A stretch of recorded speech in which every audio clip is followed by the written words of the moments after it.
Sean todos bienvenidos a este espacio. El día de hoy, desde el equipo de Ceteris Paribus, traemos para ustedes una entrevista con el economista Francisco Torrealba. El espacio del día de hoy va dedicado a abordar el tema de la política exterior estadounidense, impacto y desafíos económicos. Así que bueno, esperamos que este espacio sea de su agrado y sea muy nutritivo para todos los participantes y para ustedes que nos están viendo. Bienvenidos. Muy bien, el día de hoy nos acompaña el economista Francisco Torrealba. Él es egresado de la Universidad Metropolitana. Tuvimos el placer y gran honor de haber compartido aulas en nuestra alma mater en conjunto. Se desempeña actualmente como consultor económico con experiencia en precios de transferencia, en asesoría financiera, en comercio internacional y en desarrollo económico. Recientemente culminó una pasantía de 3 meses en el Banco Interamericano de Desarrollo, conocido como BID, donde se desenvolvió como consultor y previo a ello realizó pasantías en The Heritage Foundation, ambos en Washington, D.C., Estados Unidos. Actualmente, Francisco se encuentra en el tercer semestre de la Maestría de Asuntos Públicos e Internacionales con especialización en Economía Política Internacional en la Universidad de Pittsburgh como becario del programa Fulbright del Departamento de los Estados Unidos. Además, Francisco participa en el seminario final del programa en Economía Global, asesorando a la Oficina de Responsabilidad Gubernamental de los Estados Unidos en la elaboración de políticas económicas y sustentables para promover el fortalecimiento de las cadenas de suministros a través de la producción doméstica de minerales críticos. Bienvenido, Francisco. Nuevamente, muchísimas gracias por estar aquí acompañándonos el día de hoy. Así que Claro, bueno, para ir dándole comienzo a la entrevista del día de hoy, queríamos pues comenzar. Tenemos una serie de preguntas y respuestas, pero pues la intención nuevamente es que sea más tipo conversatorio, fluido, ujú, y que al final esto sea pues una conversación, ¿no?, amistosa. Así que en claro, principio vamos a hacer algo así como una especie de balance. Es vale. decir, preguntarte cuál es tu balance de lo que dejó el primer semestre del 2023 a la economía estadounidense y en qué posición enfrenta este país al cierre de año. ¿Cómo se podría proyectar ese segundo semestre de este 2023 en la economía estadounidense? Ok, excelente. No, bueno, a ver, en términos económicos, la economía estadounidense este primer semestre está presentando ya los signos de lo que muchos bancos, muchas instituciones financieras ya han venido alarmando desde hace unos meses, que es la posible recesión. Como dicen, siempre se está con ese miedo latente de que la economía estadounidense pues termine de caer en una recesión. Hay mucha gente que incluso venía diciendo lo mismo incluso desde la pandemia, pero las políticas expansivas de la administración de Biden en los primeros años hizo que esa recesión nunca llegara, a pesar de que si hubo un desaceleramiento de la actividad económica, pues producto de la pandemia, como en cualquier otro país. Sin embargo, a pesar de que digamos, está ese riesgo para la economía estadounidense, que muchos economistas están de acuerdo en que para el 2024 esa recesión hay grandes probabilidades de que se termine dando. La economía estadounidense, por otro lado, también está intentando luchar un poco con lo que fue la subida de precios que se vivió a finales del año pasado. Se llegaron a números de inflación muy altos, cerca de los 7%, de los 9%, que son inflaciones que no se veían desde hace décadas.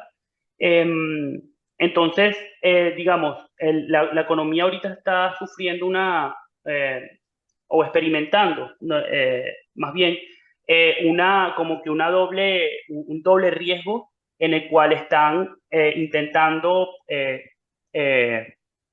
contraer un poco la economía con una política monetaria bastante restrictiva, están subiendo las tasas de interés, y eso se ha visto, digamos, en todo el primer semestre. Se ha podido ver que las tasas de interés han ido subiendo, y eso lo que está intentando es justamente desacelerar un poco todo el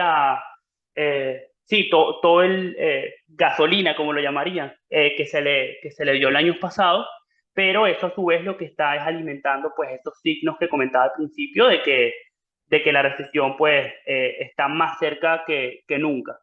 Eh,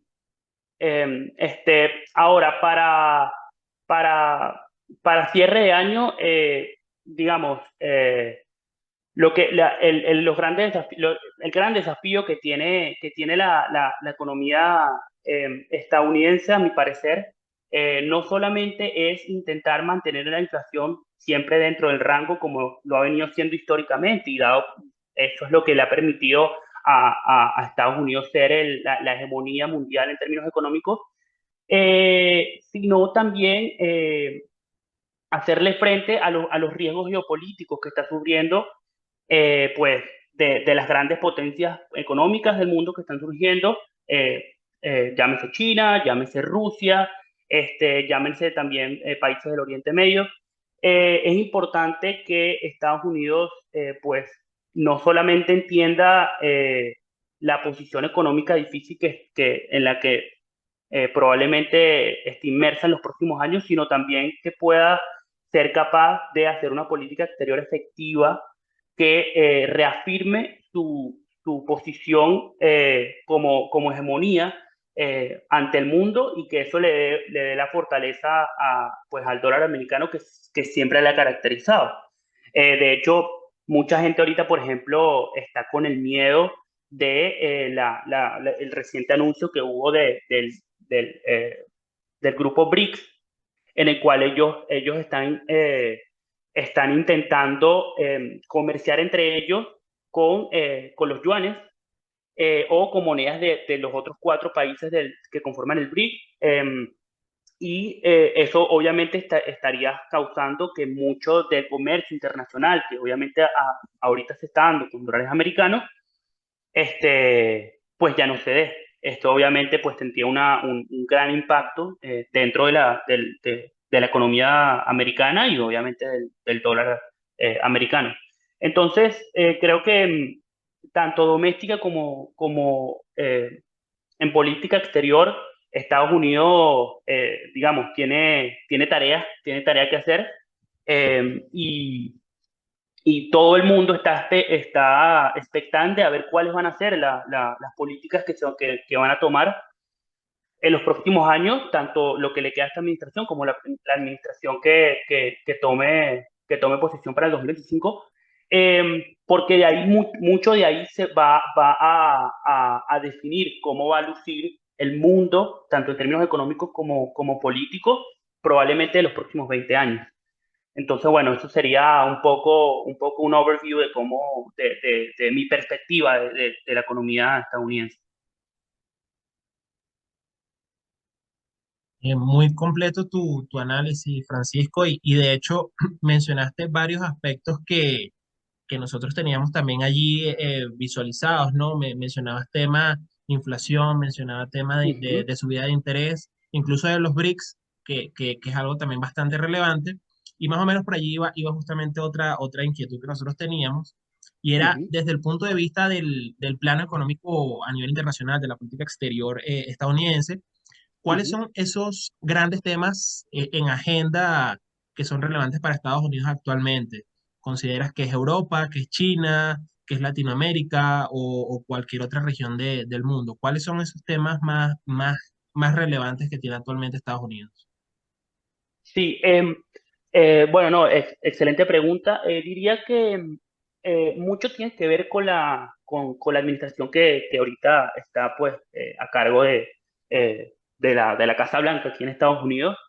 Ahorita los grandes temas que esta administración se está tratando de enfocar es hacia la parte de energías sustentables, de energías renovables, de hacer sí, un mundo más verde, como lo podrían llamar, y para ello está intentando crear mecanismos que le permitan no solamente a Estados Unidos, sino también a países que dependen mucho enérgicamente de Estados Unidos, transicionar a una economía más, sí, mucho más sustentable, más renovable, en donde el impacto climático sea mucho menor. Ahora, teniendo eso en cuenta, ese es uno de los grandes temas, por lo cual Estados Unidos está trabajando con Europa, es como que su gran aliado en temas de de cambio climático. Para eso está el Agreement de París. El Agreement de París que la administración de Donald Trump se retiró de ese agreement, pero Biden se reinsertó dentro de ese agreement para continuar los esfuerzos conjuntos contra el cambio climático. Eso sería como que el primer tema en el que Estados Unidos se ha enfocado, sobre todo en los últimos 3 años. Otro de los temas es esa guerra con China que aún, digamos, está presente. Si bien es cierto que fue Donald Trump o la administración de Trump, el que mayormente le puso, digamos, intentó mantener una lucha con China para evitar ese daño que le estaba causando a los productores domésticos en Estados Unidos. Biden también, a pesar de que, digamos, las políticas son en ciertas formas o en ciertos aspectos diametralmente opuestas, en este caso específicamente de la guerra de precios con China, si bien te puedes fijar que prácticamente el 60% de las políticas que Trump estableció durante su mandato para mantener a China un poco alejada de, pues de la producción doméstica de Estados Unidos, también la ha mantenido Biden. Entonces, ya pasa de ser algo de administración, sino ya parece ser algo más de política de Estado, de entender que pues, los productores domésticos en Estados Unidos han sido, han sido muy perjudicados con los bajos precios eh, las economías de escala que se ven en China, que pues causan que los precios sean extremadamente bajos y pues ya obviamente sea muy difícil competir para los productores domésticos. De hecho, muchas de las políticas que Biden, justamente en temas renovables, volviendo al primer tema que ha establecido, son políticas que están intentando fortalecer la industria doméstica, tanto para minar minerales críticos como para la producción de automóviles, especialmente automóviles eléctricos.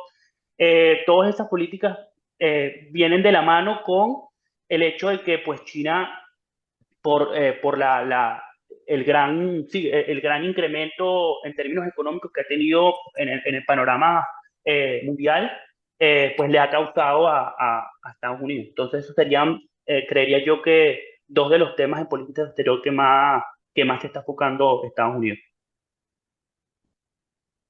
Agradecido, Francisco, muy clara tu respuesta. Realmente Estados Unidos tiene, pues, digamos, una variedad en cuanto a las relaciones con sus principales Sí, socios comerciales y económicos, sí, pero claro que China siempre resulta ser uno de los más importantes. correcto. Eh, ven aquí. Ok, ahora bien, para profundizar un poco acerca de este tema justamente que nos mencionas con China, con el fin de contrarrestar las ambiciones geopolíticas justamente del país asiático, Estados Ujú. Unidos ha venido tomando diversas medidas de tipo comercial. En respuesta, Beijing anunció el pasado 3 de julio que impondrá controles a partir de este mes de agosto sobre las exportaciones de minerales, clave para la industria de semiconductores, cables de fibra óptica e incluso vehículos eléctricos, como lo son el del galio y germanio. Ujú. Em, Esto es visto como un contragolpe a la disputa que mantienen ambos países en el ámbito tecnológico. Es como pues nuevamente una respuesta. Se sigue persistiendo pues esta coyuntura, este contexto. Entonces pues nos Sí, preguntamos, ¿qué efectos puede tener esta medida sobre las cadenas de suministro globales, aparte de pues ya todo el tema comercial que viene rodando desde el año 2017 aproximadamente? Esto es un escenario positivo para los Estados Unidos, eh, esta continuación de la guerra comercial con China. bueno, sí, justamente como mencionaba anteriormente, el tema, en temas de esa guerra comercial con China, eso como bien dices, pues sigue presente. Las dos administraciones anteriores las han sufrido o las han experimentado. Eh, diría incluso que esta guerra comercial ya se podría desde el 2010, incluso desde el primer mandato de Obama, ya esa guerra comercial se veía venir.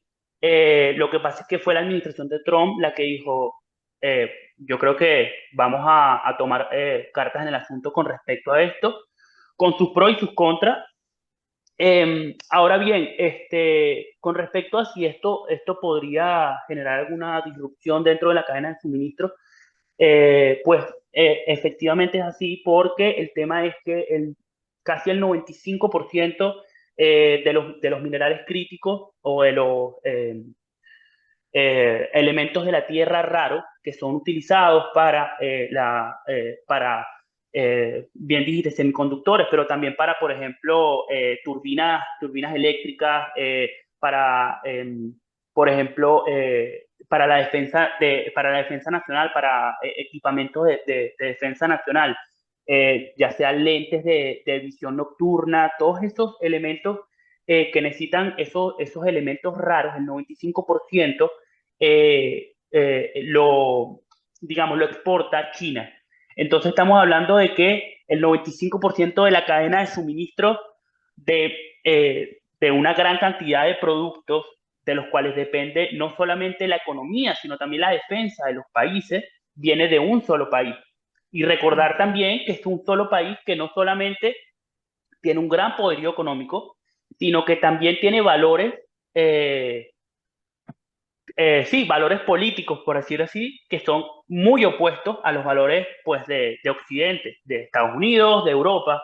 Entonces, ya cuando vemos eso en contexto, pues ya no estamos viendo solamente una guerra comercial y no solamente una guerra también geopolítica en tablero, por así decirlo, sino también estamos viendo una guerra de valores. Pues se puede ver que en los próximos 10, en los próximos 20 años, eh, puede, perfectamente China podría ser la hegemonía del mundo y entonces China ahora sería la que pone las reglas, así como lo hizo Estados Unidos luego de la Segunda Guerra Mundial, ahorita lo haría China. Entonces, claro, ahí es donde nosotros, las personas que están dentro de este mundo, se preguntan, bueno, ¿cómo luciría un mundo en el cual China es el que pone las reglas? Estamos hablando de la misma China, eh, que el control sobre su población es total, que el control sobre los medios de producción es total. Hay regulaciones, hay, claro, empresas privadas, pero el control es total. Entonces, también estamos hablando de la misma China que tiene cerca de 2 décadas con el mismo partido gobernando. Entonces, obviamente no estamos hablando pues de un país democrático, no estamos hablando de un país que se podría considerar libre.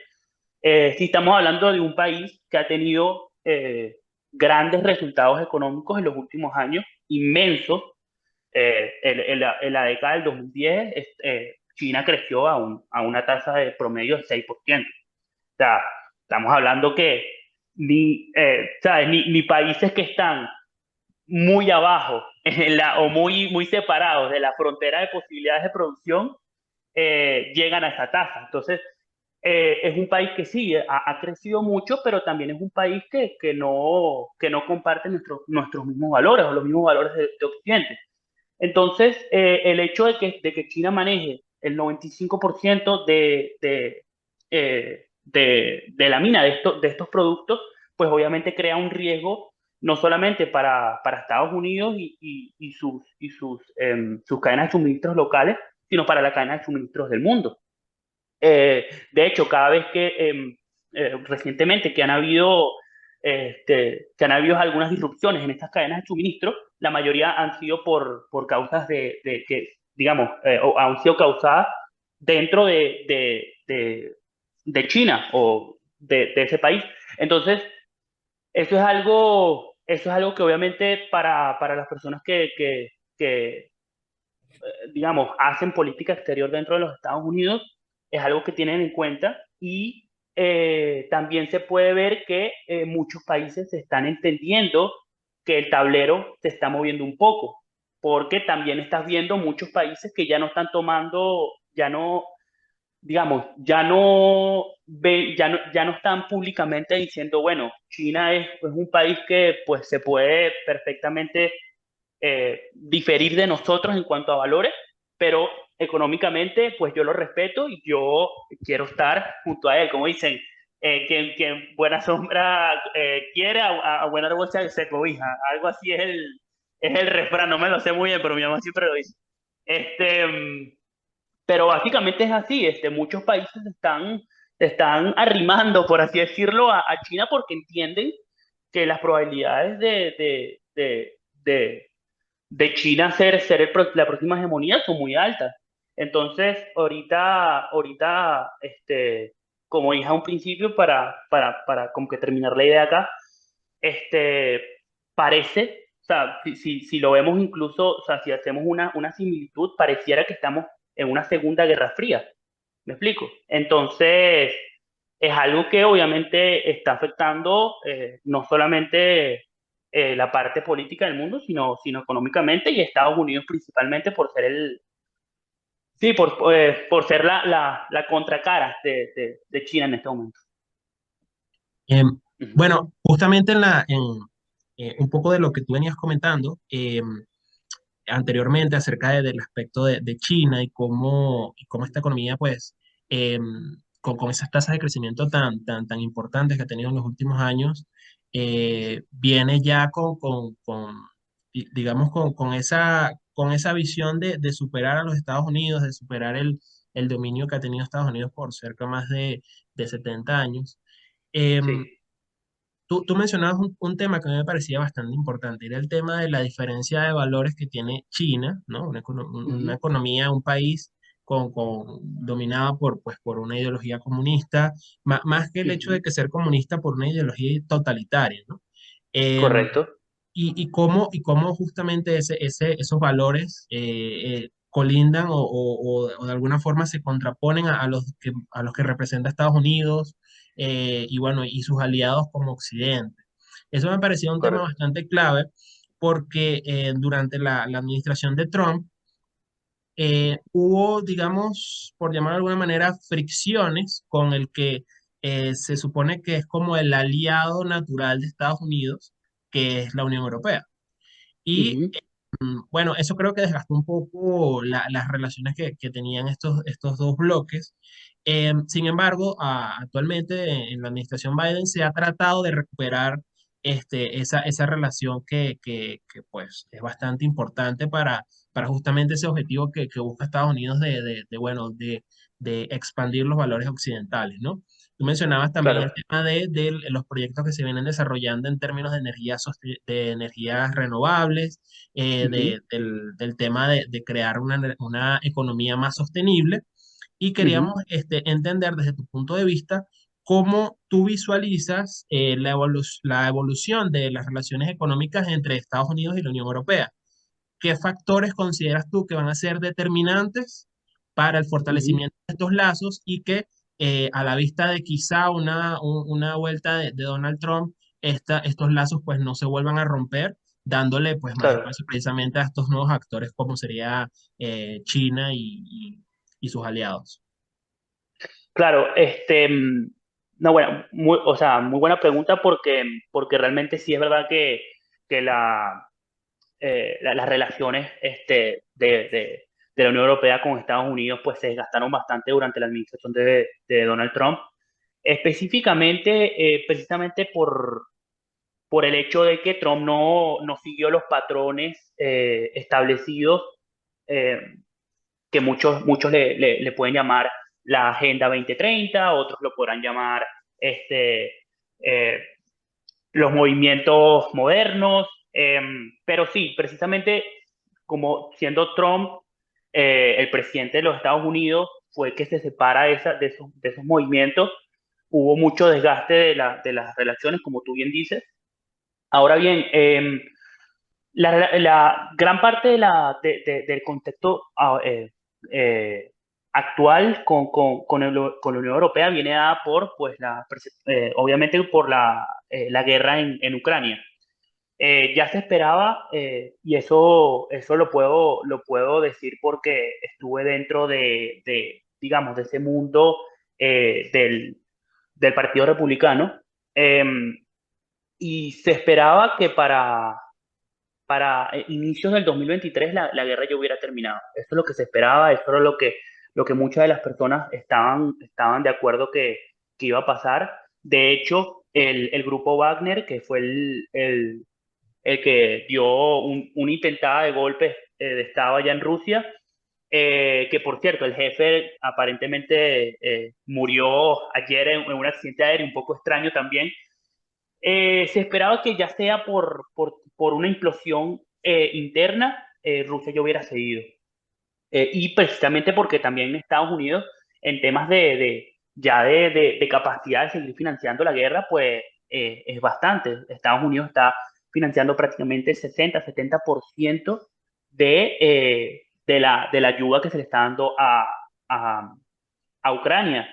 Y estamos hablando que eso era uno de los temas que tocábamos, que era esa ayuda que se le está dando a Ucrania, no es solamente dinero, no es solamente, digamos, ayuda financiera, sino es literalmente eh, en un galpón donde hay tres armas de cada tipo, ellos están agarrando dos y se los están mandando a Ucrania. Entonces, el galpón ahorita de los Estados Unidos está un tercio de lo que debería estar.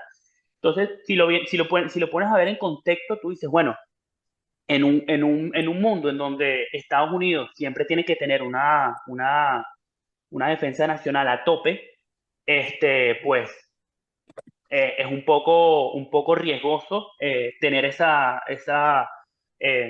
digamos, sí, o mostrar esa debilidad de cierta forma en términos de defensa nacional. Ahora, de ahí, ahora, esto que comentaba lo comentaba por lo siguiente. El tema con las relaciones de la Unión Europea es precisamente el hecho de que la Unión Europea, a mi parecer, y en muchos politólogos o personas expertas en el tema están de acuerdo, la Unión Europea no está prestando el apoyo que la gente esperaría para Ucrania. Estamos hablando de un país que está invadiendo a otro cuando está a kilómetros de de todo lo que conforma la Unión Europea.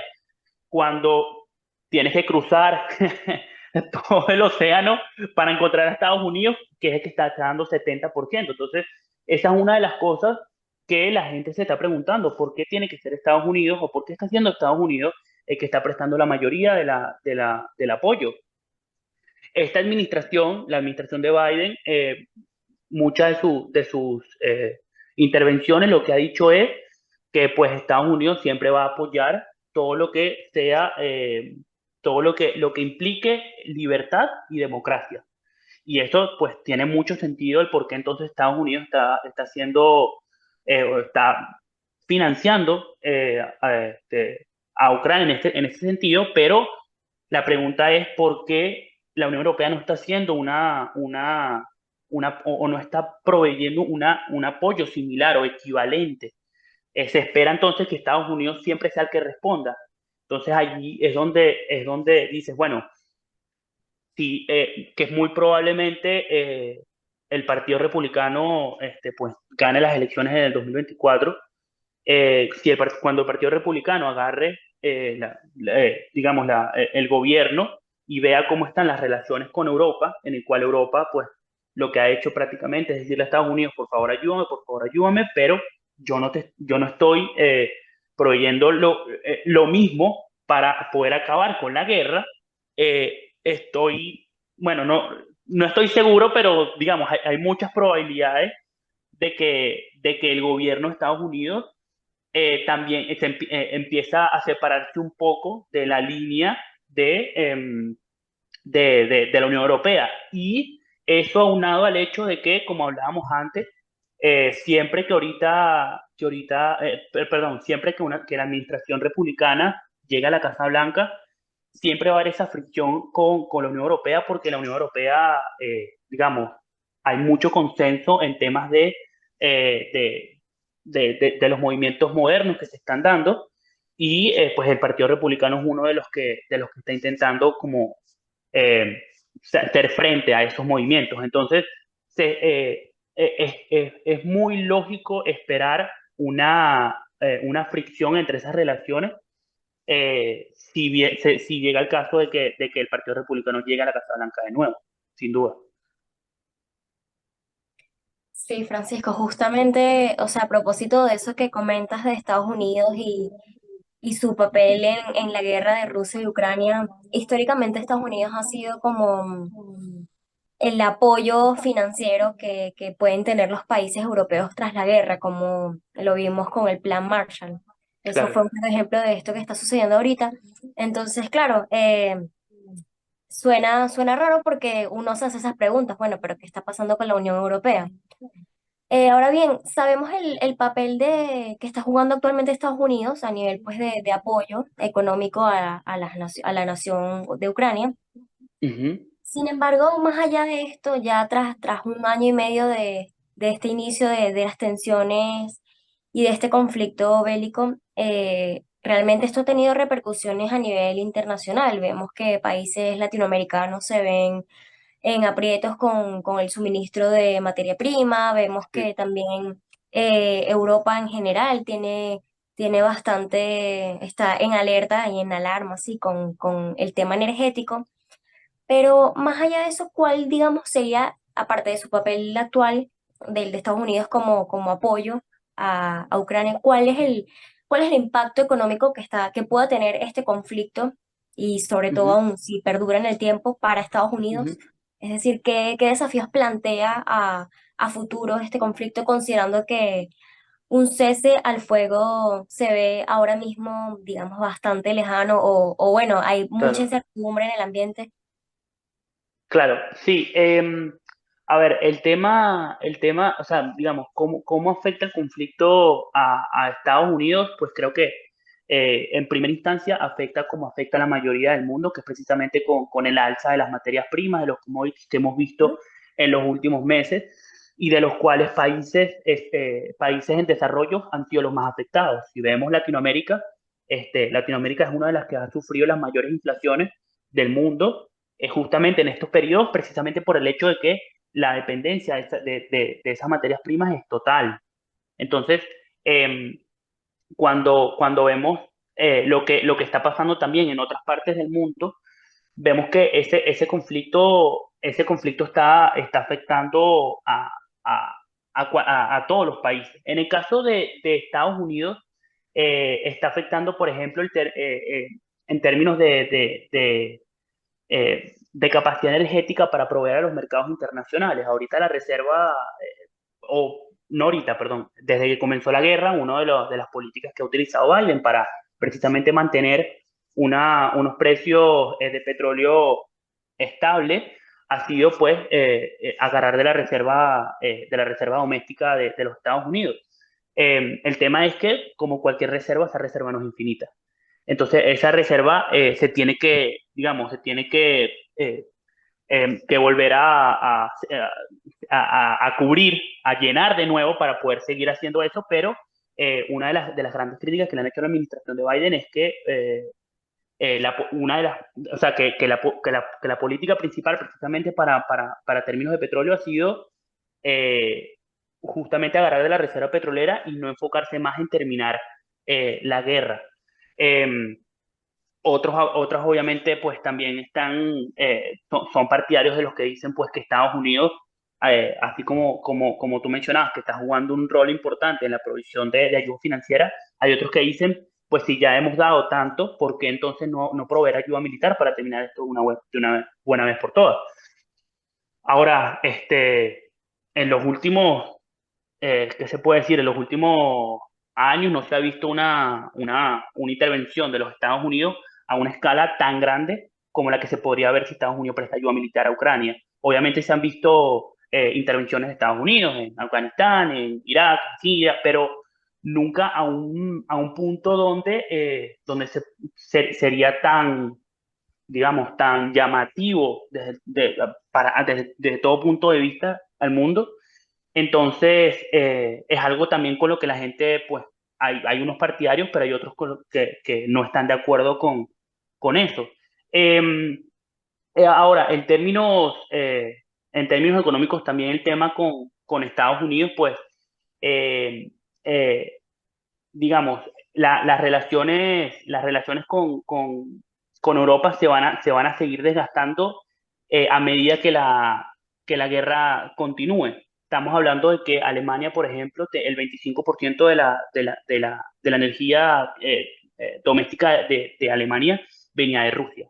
Entonces ya ahora Alemania, como otros países, creo que el otro país es Lituania, si mal no me equivoco, estamos hablando más del 80% de su energía era proveniente de gas natural de Rusia.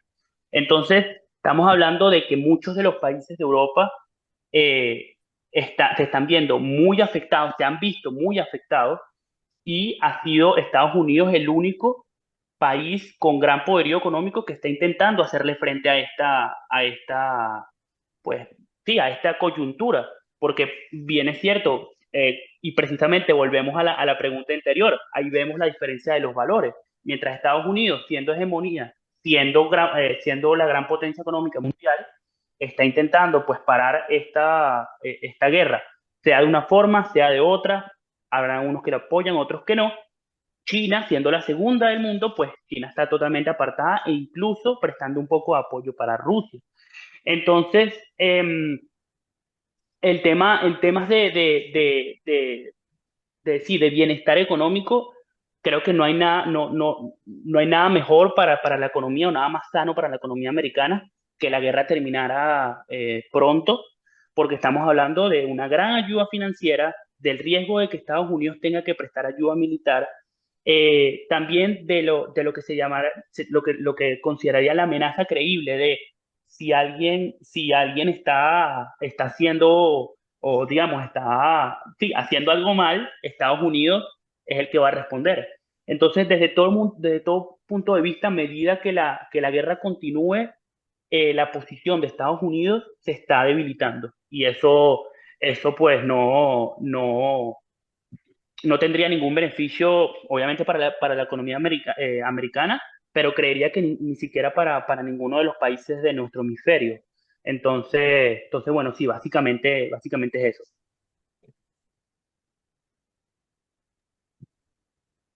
No, queda clarísimo, Francisco, el punto de vista que tú mencionas acerca de todo este contexto y es algo que es bastante relevante porque como tú mencionas, no solamente está afectando a Estados Unidos, que básicamente está Ujú, siendo el que está cargando con todo el peso de básicamente de hacerle frente a Rusia, teniendo ujú, incluso a la Unión Europea que debería ser el principal interesado en esto, correcto.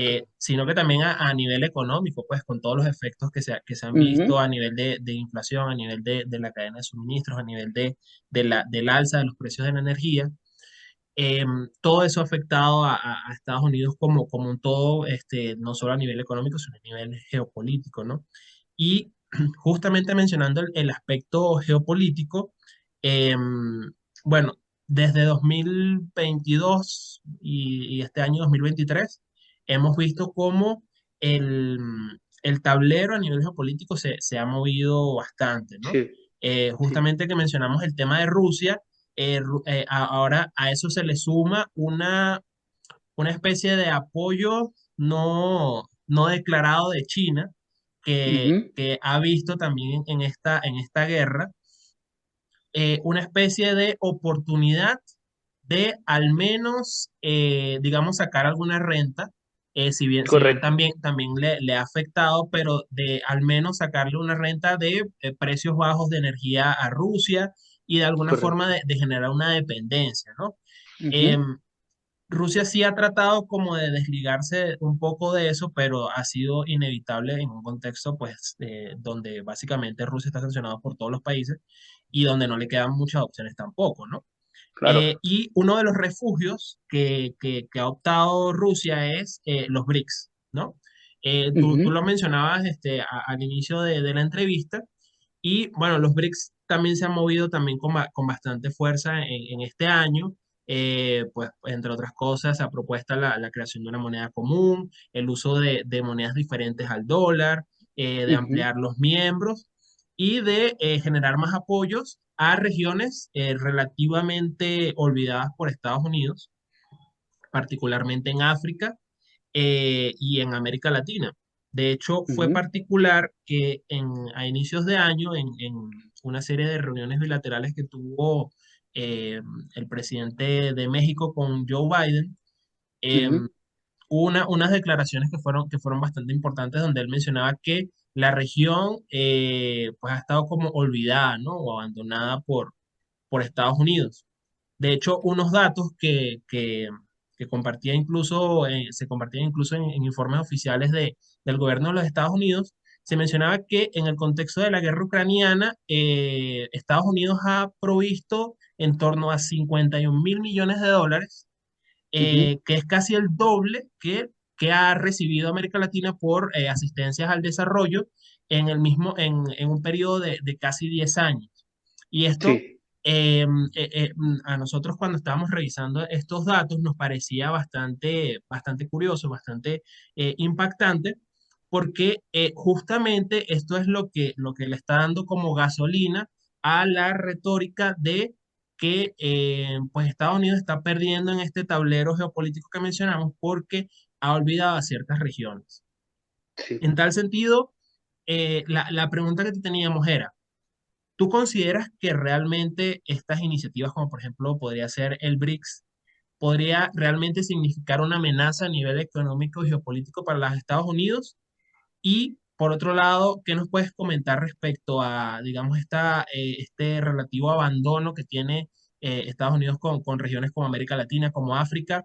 ¿Consideras que realmente debería Estados Unidos apoyar el aumento de su apoyo a la región? Sí, esa de verdad, una excelente pregunta y lo digo,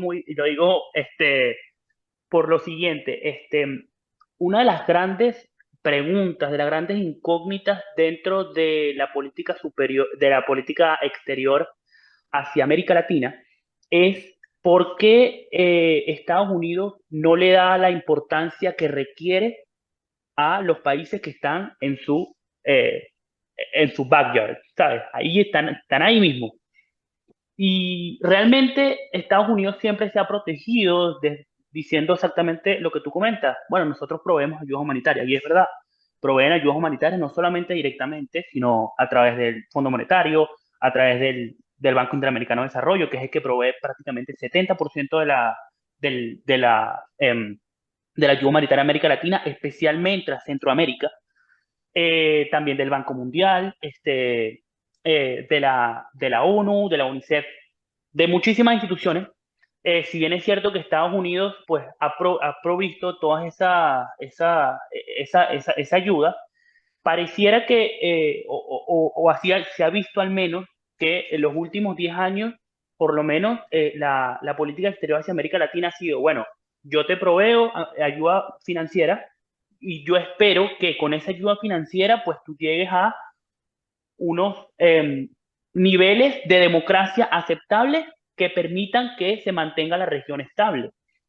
Sin embargo, si perfectamente lo puedes ver, no solamente con el caso de la migración venezolana de los últimos años, que bueno, como todos lo sabemos, es algo bastante duro lo que están viendo los migrantes venezolanos para poder llegar aquí a Estados Unidos a tener una vida mejor o una vida más digna.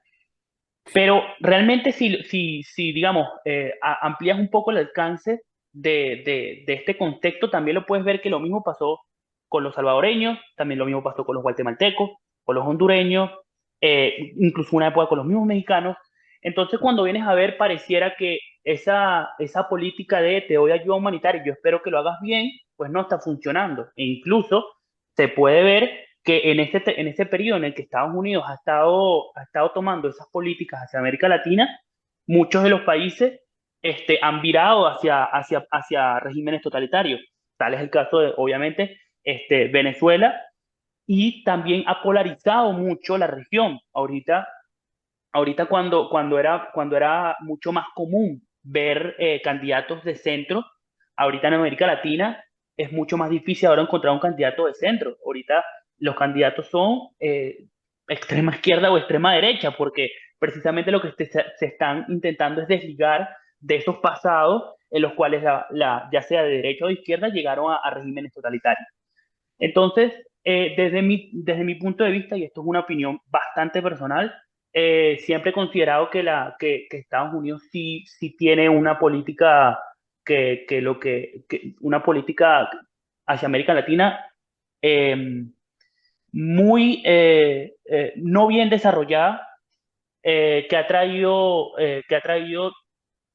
malos resultados y que sí considero que Estados Unidos pues tiene de una forma abandonada la región. Y precisamente por eso es que decía, hay muchas personas que se preguntan el por qué, ¿sabes?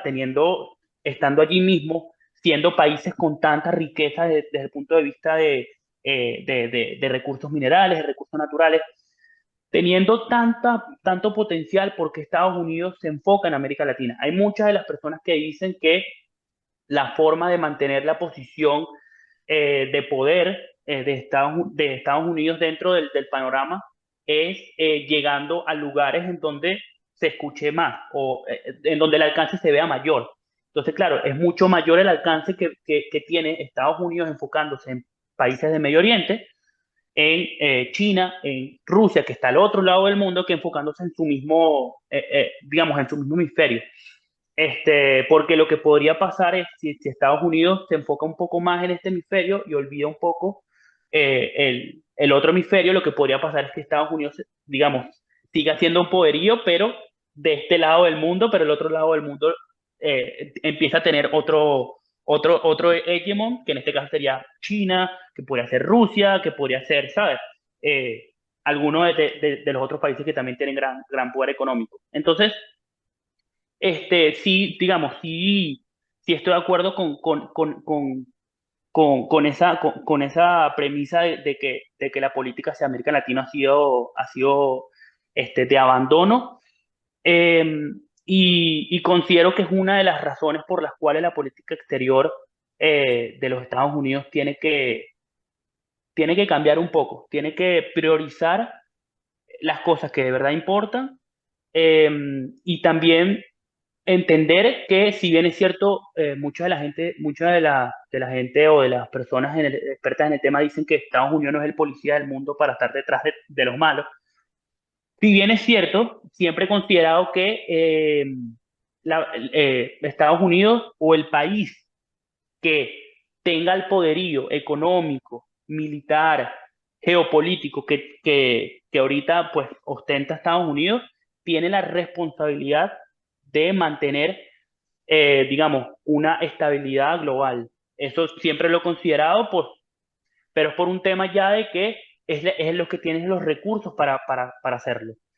Entonces, digamos, esa es mi opinión y con respecto a esa pregunta que me hace, que me parece muy buena. Y ojalá las próximas administraciones prioricen un poco América Latina. Creo que nos vendría, o sea, hablando obviamente un poco subjetivo lo que voy a decir, porque claro, viniendo de un país de América Latina, pero sí creo que es bastante importante que Estados Unidos pues se enfoque un poco más en América Latina y no solamente proveer ayuda humanitaria, porque la ayuda humanitaria precisamente se viene porque hay crisis humanitaria o porque hay algún tipo de crisis. Entonces, me parece que la política debería dejar de ser un poco superficial y ser un poco más estructural. Vamos al problema. Es como, digamos, una persona que maneja mal el dinero, si le sigues dando dinero pero no le enseñas a utilizarlo, pues la persona obviamente va a seguir utilizando mal el dinero y lo va a malgastar. Eso es lo que está pasando, digamos, en términos generales en nuestra región. Y precisamente de ese abandono China ha encontrado un espacio, una oportunidad de también geopolíticamente, como que posicionarse dentro del hemisferio de Estados Unidos, o del hemisferio, de este hemisferio. Ahorita las relaciones comerciales que tiene China con Venezuela, bueno, son este, gigantes. Creo que eh, 60.000 millones es la deuda que tiene Venezuela con China, si mal no recuerdo. Es el país que está más endeudado con China y le sigue Argentina con algo así cerca de los 20.000 millones. Entonces estamos hablando de dos economías que están bastante endeudadas, pero no se para ahí. Cuando vienes a ver, por ejemplo, El Salvador, apenas Nayib Bukele en el 2017, si mal no me recuerdo, tomó posesión de cargo. Uno de los primeros tratos comerciales que hizo fue hacer un trato comercial con China, en el que China no solamente eh, le, le, le dio pues ayuda financiera de alguna forma, sino que también se comprometió por los próximos 10 años a proveerle ayuda el mejoramiento de la infraestructura de El Salvador. También es el caso de Uruguay, que tiene acuerdos comerciales muy similares. Entonces, Brasil, obviamente por el BRIC y por la llegada de Lula de nuevo al poder, pues se está uniendo mucho más. Entonces, pareciera que todos los países, como sí mencioné al principio, todos los países están diciendo, bueno, por eso es que hacía la analogía con la Guerra Fría, pareciera que los países están diciendo, bueno, ya va, acá pareciera que hay dos bandos. Y si un bando pues ha demostrado tenerme abandonado en los últimos años, pues yo me voy a un bando que no me va a abandonar y que sí me está proveyendo las cosas que necesito. Entonces, es un poco complicado y un poco, sí, peligroso para Estados Unidos tener una injerencia de China tal en América Latina. Em, y por eso es que vuelvo a la esperanza de que las próximas administraciones tengan una política exterior un poco más efectiva, y que de verdad se centren en no solamente fortalecer a Estados Unidos, sino también fortalecer al mundo, digamos, ante precisamente esas vulnerabilidades de las que países como China se pueden aprovechar. Sí, Francisco, justamente me llaman la atención muchos de los aspectos que mencionas. Por ejemplo, eso que nos comentas de que un país pues es el número uno, no porque es el que mejor se lleva con todos o el que mejor Sí, relaciones internacionales tiene con todos, sino porque es el primero a nivel político, ujú, a nivel económico y a nivel sí, militar incluso. O sea, prácticamente esas son características de la hegemonía que puede tener un país. correcto. Entonces, ¿qué pasa? Justamente lo que veo aquí de esto que estamos conversando y en relación a las preguntas que hemos comentado, es que también este juego estratégico ha cambiado un poco. Entonces, parece como se descuidó un poco, Estados Unidos descuidó un poco la misma doctrina Monroe que en el pasado Sí, planteó, y sí, ya América no es para los americanos. Entonces, igual América sigue siendo una región súper atractiva para los inversores. Tenemos ujú, muchísimos recursos naturales, tenemos muchísimo por explotar y por descubrir aún. Entonces, claro, no deja de ser para nada atractiva. Claro que si Estados Unidos no lo aprovecha, pues otros socios comerciales, como efectivamente ha sido China, van poco a poco, desde algunos años atrás, abriendo relaciones y abriendo paso hacia la nación. Estados Unidos, si bien tiene buena relación con la región del norte, México y Canadá, efectivamente ha descuidado esta región, la región latinoamericana. Sin embargo, bueno, vale la pena preguntarse, efectivamente, si Estados Unidos decide, pues no sería retomar, sino formar o cultivar esta relación con su vecino de Latinoamérica a nivel regional. Honestamente, pues esta región actualmente presenta bastante inestabilidad política. sí, Entonces, tú que tienes experiencia en el ámbito financiero del sector privado latinoamericano, ujú, este, mm, actualmente hay países como Perú, Ecuador, incluso Colombia, que desde un tiempo para acá han levantado las alarmas. mucho, sí. Entonces, exacto, como Estados Unidos, si realmente decidiera pues acercarse a la región latinoamericana, evaluaría ese impacto de la inestabilidad en cuanto a la inversión extranjera. ¿Cuáles serían los principales desafíos que la región debe abordar para fomentar un crecimiento económico sostenible y equitativo con un socio comercial como los Estados Unidos? Sí, bueno. Muy buena pregunta porque realmente sí hay muchos desafíos que tiene la región latinoamericana, sin duda, para poder fomentar la inversión extranjera. Ahora, antes de que entre con esos desafíos, es algo importante mencionar.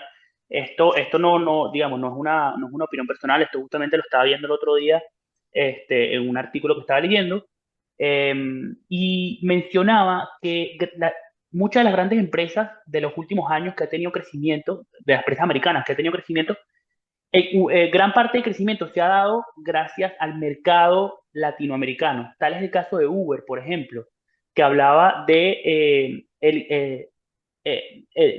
lo rentable que es el mercado latinoamericano, para nuevas innovaciones, para nuevas empresas. Entonces, digamos, hay parte de nuestra cultura, parte también del contexto económico que nos hace sí, precisamente que nos caracteriza la volatilidad dentro de la economía de nosotros, cuando esas empresas logran identificar eh, que viene digamos, un periodo positivo dentro de las economías de Latinoamérica, tienden a tener grandes rentabilidades y les da pie a poder convertirse en las grandes corporaciones que son hoy en día. Quería hacer esa acotación porque me pareció muy interesante. Uno siempre tiene la visión de que América Latina, pues, es un país donde los inversores se alejan o es un país, no, perdón, disculpa, una región en donde los inversores se alejan o donde la gente tiene miedo a invertir por la inestabilidad política. Y si bien es cierto que hay unos que sí, cuando ves hacia grandes corporaciones, que son también precisamente las que se pueden dar el lujo de perder un poco, precisamente por ese margen financiero que tienen, estas grandes corporaciones son las que eligen el mercado latinoamericano precisamente por eso, porque provee mucha rentabilidad en los picos de volatilidad que le caracterizan a las economías latinoamericanas. Entonces me pareció importante hacer como que esta acotación, para como que también cambiar un poco como que la visión que alguna vez se le da, que incluso yo mismo le he dado a América Latina. Ahora bien, volviendo a tu pregunta, Maru, sí creo que hay muchos desafíos dentro de la, de las economías de América Latina, porque si bien es cierto que hay muchas corporaciones que sí quieren participar dentro de nuestra actividad económica, la realidad es que nuestras economías son muy inestables, y gran parte de esa inestabilidad viene dado por la inestabilidad política, como tú bien mencionabas. Tenemos en Ecuador, pues hace una semana, pues mataron al candidato de oposición principal. Cuando hubo las elecciones, pues obviamente el candidato que lo sustituyó no obtuvo ni siquiera el tercio de lo que se esperaba que él obtuviera, o que el candidato asesinado obtuviera. Entonces, estamos hablando de el candidato que fue asesinado, lamentablemente, eh, paz a su alma. Era uno de los candidatos que estaba promoviendo la libertad de mercado. Entonces, cuando vienes a ver eso y dices, bueno, ahora me quedo con estos dos candidatos que parece ser que no promueven tanto la libertad de mercado, sino están más a favor de cierto tipo de regulaciones. Entonces, ya por ahí ya dices, bueno, teníamos un buen candidato, la inestabilidad política nos los quitó. Lo mismo pasa con, por ejemplo, Perú. Perú ha tenido 6 presidentes en 6 años. O sea, es algo nunca antes visto dentro de la política peruana, y diría que nunca antes visto, o por lo menos en los últimos años, dentro de la política latinoamericana. Perú ha tenido un proceso político muy inestable, que justamente terminó con el intento de golpe de Estado que Pedro Castillo le intentó dar al Congreso, y ahorita tenemos a Dina Boluarte, que está intentando como que tomar las riendas otra vez del país, pero la tiene cuesta arriba porque también, claro, no es una candidata que fue elegida. Está ahí pues por la situación política. Ahora, algo muy interesante de Perú, que es precisamente donde creo que las economías latinoamericanas se deberían de enfocar para poder precisamente, como tú mencionas, ser ese mercado que atraiga inversión extranjera, no solo de grandes corporaciones, sino también de medianas empresas, de empresas que están buscando expandirse con un leve rango de seguridad jurídica y económica, es que el presidente del Banco Central peruano ha estado en el cargo por casi 20 años. Es el mismo presidente del Banco Central.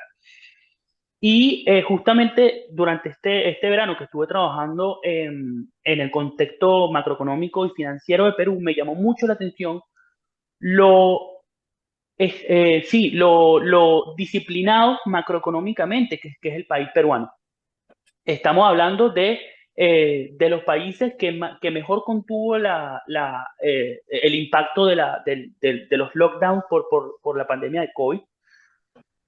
También estamos hablando del mismo país que tiene grandes reservas internacionales, incluso triplicando las reservas internacionales que tiene países como Ecuador o Colombia. Cuando si lo ves en términos del tamaño de la economía es mucho más pequeña. Entonces, es un país muy disciplinado macroeconómicamente.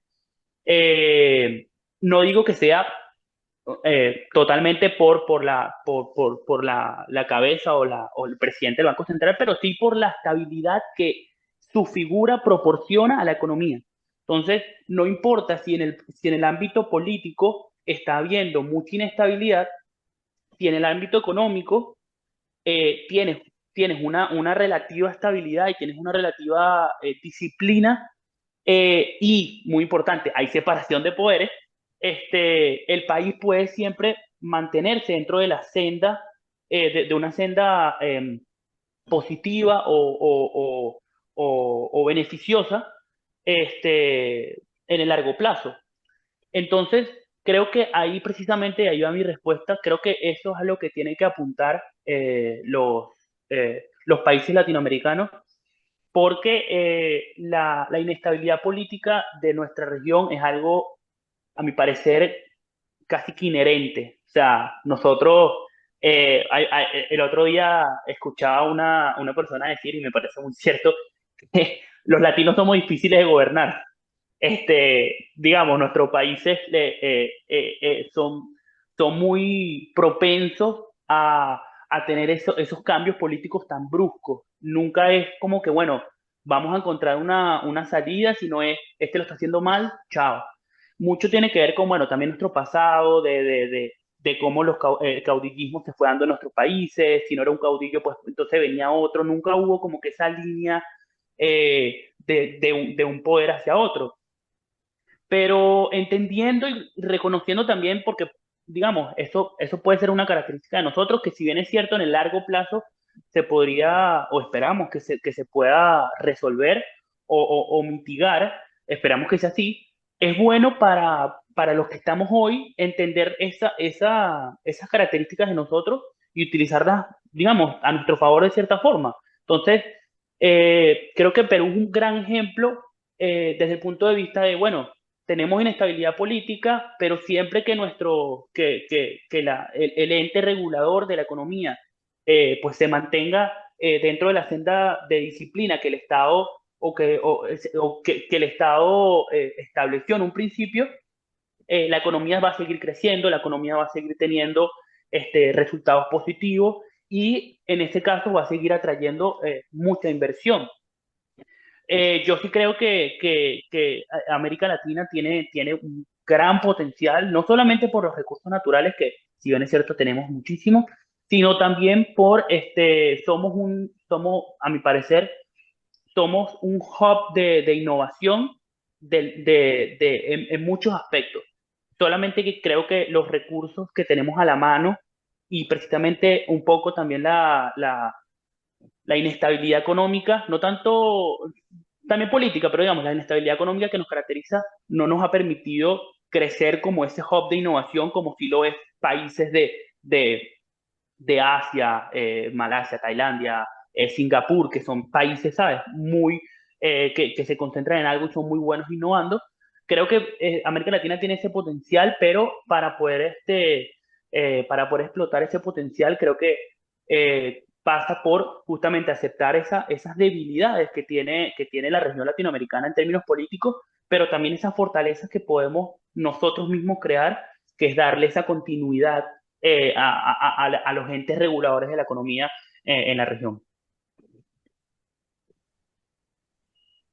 No, ese punto que mencionas acerca de Latinoamérica creo que es bastante clave, eh, porque justamente ese punto que dice acerca de ese prejuicio, ¿no? De hacia Ujú. las economías latinoamericanas, creo que Sí, es algo muy extendido y como tú dices, incluso entre nosotros los latinoamericanos. sí. Pero es algo como incluso, justamente es algo inherente porque es algo que vemos en el día a día y es como que ya estamos acostumbrados a esa inestabilidad.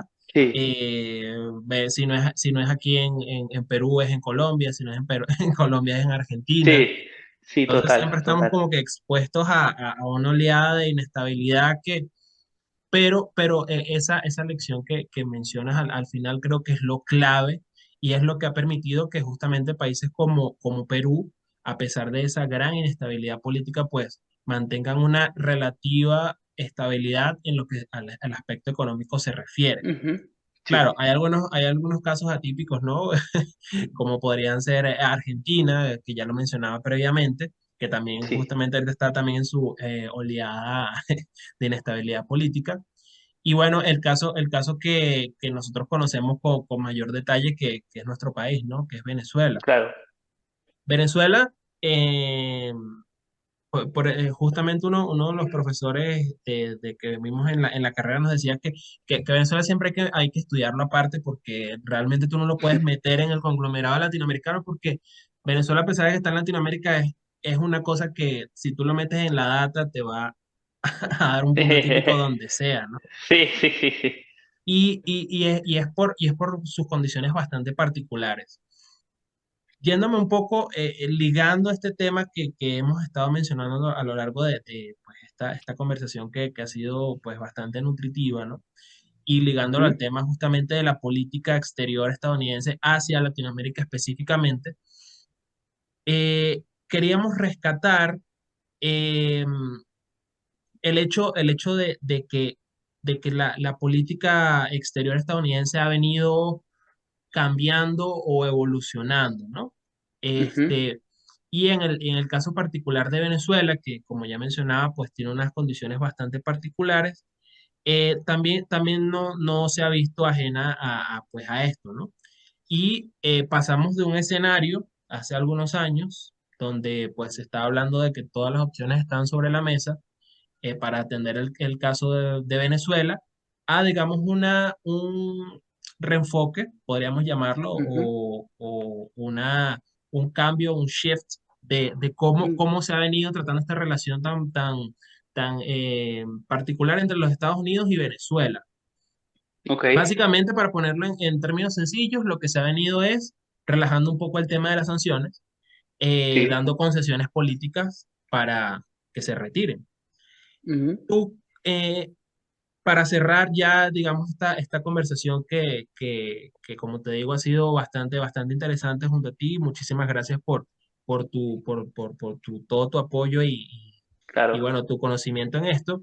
Queríamos cerrar con esto porque sí consideramos que es clave, sobre todo para los que nos escuchan de Venezuela, y es entender desde tu punto de vista este cambio a qué se ha debido, Ujú. y si realmente podríamos decir que esto es una muestra de un posible fracaso de la política de sanciones, el hecho de que se hayan venido implementando esta serie de políticas hacia Venezuela, pero realmente el objetivo fundamental, que era, digamos, pues, cambios a nivel político, no se ha logrado y pues en el corto o mediano plazo no se vislumbra un cambio de esta magnitud. ¿Qué nos puedes decir para cerrar sobre el caso venezolano y pues el tema sanciones, eh, específicamente hacia el contexto político-económico? Sí, claro. A ver, bueno, qué bueno que rescataste Venezuela y me imagino que lo hiciste porque en mis análisis, pues no incluí nunca Venezuela. y realmente no lo incluí por la gran razón que tú, que tú diste, que es Venezuela es un caso aparte, es un outlier dentro de un modelo siempre que intentamos hacer algo con los datos venezolanos. Em, y lamentablemente, claro.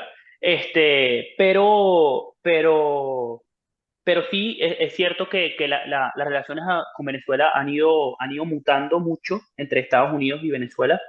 La administración de Trump tuvo una política exterior hacia Venezuela mucho más agresiva desde un punto de vista mucho más directa. Creería que un segundo mandato de Donald Trump hubiera tenido un impacto un poco más, sí, más positivo, lo podríamos llamar, o un mayor impacto dentro de lo que está como que el contexto político venezolano. Considero que la administración que tiene ahorita Biden, o perdón, la administración Biden, que ahorita está en el poder aquí en Estados Unidos, ha precisamente relajado las sanciones y también ha relajado mucho cuál era la política.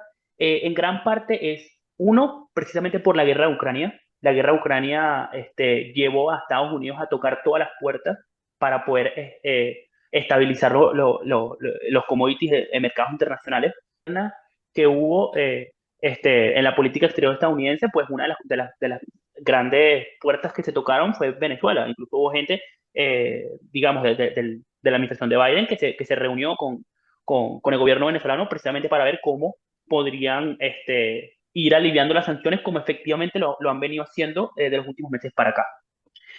Ahora, esto es bastante personal, esta opinión que yo tengo. Yo considero que pues las sanciones no han tenido el resultado que se esperaba. Y desde mi punto de vista, considero que las sanciones, en el caso específico de Venezuela, no han sido una política efectiva. Mucha gente habla de que las sanciones sí son efectivas y que hay casos de éxito, y si bien es cierto que pues hay casos de éxito en la historia en donde se han sancionado a gobiernos para, para precisamente guiar un poco las políticas de esos gobiernos. En el caso específico venezolano, pues creo que no ha funcionado. En gran parte, uno, las grandes relaciones que tiene Estados Unidos, que tiene Venezuela con precisamente la parte contraria del tablero geopolítico de Estados Unidos, llámese China, llámese Rusia, llámese Irán, la misma Turquía, que tiene este, que es parte también de ese grupo. Eso le ha permitido a Venezuela o al gobierno venezolano eh, tener un margen de flexibilidad, tener una especie de respiro con ellos. Lo que ha hecho que las sanciones en Venezuela sí, hayan sido un poco inefectivas. Este, Considero también que las sanciones últimamente no, como que en última instancia están afectando más que todo es a la gente, digamos, al 80% de la población venezolana pues, que vive con poco dinero al mes, con $10 al mes, $20 al mes. Esos son los que están viendo afectados por las sanciones, por lo cual yo personalmente no estoy de acuerdo con ese rumbo que ha tomado o que se tomó en un principio las, que se tomó la política exterior estadounidense. Ahora bien, esto no quiere decir que el papel o el rol que juega Estados Unidos dentro del conflicto venezolano debería ser nulo o debería no existir para nada. Considero que tiene que haber otros mecanismos que Estados Unidos pueda implementar eh, para em, justamente presionar la salida del régimen. Uno de estos mecanismos considero yo que es precisamente volviendo a la pregunta anterior, porque todo se conecta, es el fortalecimiento de las democracias que rodean a Venezuela. Eso es muy importante. Si la región tiene una estabilidad política, una estabilidad económica, un crecimiento económico, estable durante un periodo de tiempo, le da pie a que esas políticas presionen los acuerdos, las políticas que se hagan desde de Venezuela, y que también la gente pueda pues darse cuenta, bueno, nosotros tenemos al lado a alguien que, digamos, lo logró, que está creciendo, que le va bien, porque nosotros no podemos ser eso mismo. Ese espíritu de decir, bueno, si él pudo, porque yo no puedo. El tema es que ahorita, y a mí me parece uno de los grandes,